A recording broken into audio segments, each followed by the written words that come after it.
నమస్తే. ధాత్రి మహతి ఛానల్కు స్వాగతం. ఈ ఎపిసోడ్ అంశం పసుపు ఉపయోగాలు ఎన్నిన్ని కావయా.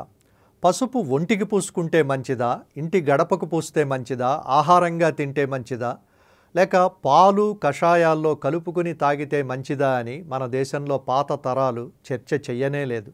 కొత్త బట్టలు కొంటే పసుపు పూయనిదే తొడుక్కోని భారతీయులు ఇప్పటికీ కోట్ల మంది ఉన్నారు. మైల అశుచి పోవాలంటే పసుపు నీళ్లు చల్లేవారు కోకొల్లలు. శుభకార్యాలు పేరంటాల్లో పసుపు పూయడం ఆచారం. యజ్ఞయాగాదులకు ఋత్విక్కులు పసుపు నీళ్లల్లో తడిపి ఆరేసిన బట్టలు వేసుకునేవారు. కూరలో, చారులో, పప్పులో, సాంబారులో పసుపు తప్పనిసరి. గాయాలకు పసుపు పూసేవారు కొందరు. గొంతు బొంగురు పోయినా, దగ్గుతో పూడుకుపోయినా వేడి పసుపు పాలు తాగేవారు కొందరు. పసుపు లేనిది భారతీయ వంటిల్లు కానే కాదు. పసుపు కుంకుమ గంధం లేనిది పూజగది కానే కాదు. నమ్మకాలకు శాస్త్ర చర్చతో పని లేదు. ఒక ఆచారంగా, ఒక సంప్రదాయంగా పాటించే వాటిలో శాస్త్రీయమైన అంశాలు ఏమైనా ఉన్నాయా అని పరిశోధనలు మాత్రం జరుగుతూనే ఉంటాయి. అలా మనం నిత్యం వాడే పసుపులో ఔషధ గుణాలున్నాయా, ఆహార విలువలున్నాయా అని అంతర్జాతీయ వైద్యులు, శాస్త్రవేత్తలతో కూడిన బృందం ఒక అధ్యయనం చేసింది. జీర్ణకోశ వ్యాధులు, ఉదర సంబంధ వ్యాధులు, గాయాలైన ఒకే రకం అనారోగ్య సమస్యలున్న కొన్ని వందల మందిని ఈ అధ్యయనానికి ఎంచుకున్నారు. ఉదర సంబంధ వ్యాధులున్న 100 మందిని 3 బృందాలుగా వేరు చేసి, ఒక బృందానికి అలోపతి మందులు, ఒక బృందానికి 3 పూటల తగిన మోతాదులో పసుపు, ఒక బృందానికి మాత్రం అలోపతి మందులు, పసుపు 2 ఇచ్చి ఫలితాలను పరిశీలించారు. కేవలం 300 మందినే ఈ అధ్యయనానికి ఎంచుకోవడం వల్ల ఈ ఫలితాలను గుడ్డిగా నమ్మలేమని శాస్త్రవేత్తల్లో ఒక వర్గం అంటోంది. షరామామూలుగా ఇందులో కూడా లెఫ్ట్ రైట్ వింగ్ చర్చ మొదలయ్యింది. భారతీయ సంస్కృతిలో భాగమైన ఆచారాల్లో, అలవాట్లలో శాస్త్రీయ రుజువులు ఎన్ని ఉన్నా ఇంకా రుజువులు కావాలంటూ ఒప్పుకోకుండా తాత్సారం చేయడం అమెరికా శాస్త్రవేత్తలకు పరిపాటేనని ఈ విధానాలను ఆచరించే భారతీయ సమాజం అంటోంది.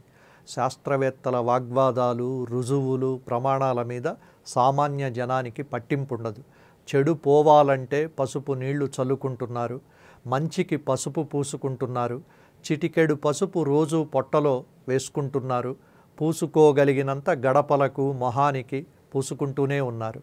పసుపు ముద్దల నుంచి పతికి రోసముబోయు వీరపత్నులు పుట్టి పెరుగునాడు, ప్రతినదప్పక వైరి పక్షముల్ పెకలించు వెలమ బెబ్బులులు జీవించునాడు, కాళిందిలో కత్తి కడిగి తల్లికి చూపు శివరాజు పగతుర చెండునాడు, తమ్మి మొగ్గరములుద్ధతి చీల్చుకొని పోవు పిల్ల విల్కాండ్రుద్భవిల్లునాడు, పిరికి నెత్తురు నాలోన వెలయదేమో రంభ నాపేర ఉత్తరాల్రాయునేవో, గారవంబున నన్నేలగాంచవైతి తెలుపగదవమ్మ ననుగన్న తెలుగు తల్లి అన్నాడు గుర్రం జాషువా.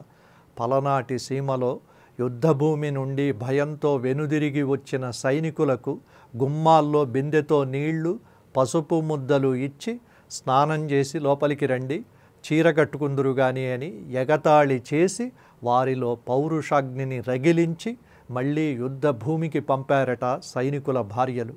పసుపు నీళ్ల స్నానం ఒకప్పటి ఆచారం. విస్సన్న చెప్పింది వేదం అన్నట్లు ఇప్పుడు మనకు అమెరికా శాస్త్రవేత్తలు చెప్పిందే వేదం. కరోనా మహమ్మారి ప్రపంచాన్ని చుట్టుముట్టిన తరువాత వంటింటి తప్పనిసరి దినుసులు జీలకర్ర, మిరియాలు, యాలకులు, లవంగాలు, అల్లం, వెల్లుల్లి, నువ్వులు, ధనియాలు, శొంఠి, పసుపు, జవ్వాది లాంటి అన్నిట్లో అద్భుతమైన ఔషధ గుణాలు బయటపడుతున్న మాట మాత్రం నిజం. పసుపు పండించిన రైతు నష్టపోవచ్చు, కానీ పసుపును ఉపయోగించుకున్న వారు మాత్రం నష్టపోరట. మరో ఆసక్తికరమైన అంశంతో తరువాతి ఎపిసోడ్లో కలుద్దాం. అంతవరకు సెలవు. నమస్కారం.